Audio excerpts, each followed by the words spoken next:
বলছেন বিত্তবান নয় বিবেকবান চাই।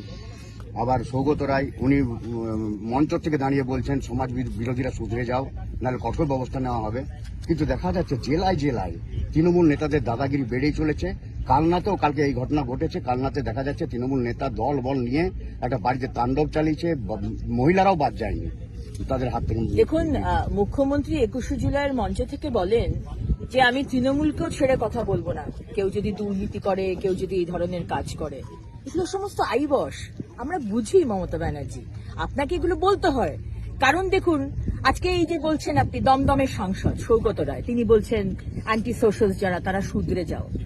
আজকে আমি প্রশ্ন রাখতে চাই সৌগত বাবুর কাছে, কামারহাটির বিধায়ক আমাদের মদন মিত্রর কাছে, আপনারা জানতেন না যে জয়ন্ত সিংহ যে আপনাদের খুব অ্যাক্টিভ কর্মী, সে আজকে পুকুর বুঝিয়ে চারতলা বাড়ি তৈরি করছে, কোথা থেকে ওয়াটার কানেকশন পেলো, কোথা থেকে ইলেকট্রিসিটি কানেকশন পেলো, আপনারা জানতেন না? আপনারা সব জানেন। আপনারা জানতেন না যে ওই ধরনের মারধর করে, সালিশি সভা করছে, ক্লাবের মধ্যে ঢুকিয়ে নিয়ে গিয়ে মারধর করছে, আপনি জানতেন না? আপনারা সব জানেন। মুখ্যমন্ত্রী আপনি সব জানেন, আপনাকে এগুলো নাটক করতে হচ্ছে, কারণ আপনি তো কিছু করতে পারবেন না, কারণ এরাই তো হচ্ছে আপনার ইলেকশন মেশিনারি।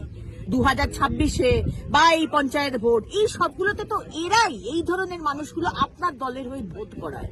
আপনি কিচ্ছু করতে পারবেন না। আপনি শুধু আমাদের ভাবছেন বাংলার মানুষকে বোকা বানাচ্ছেন, কিন্তু আসলে আমরা সবই বুঝছি। এর হিসেব 26-এ হবে, অপেক্ষা করুন।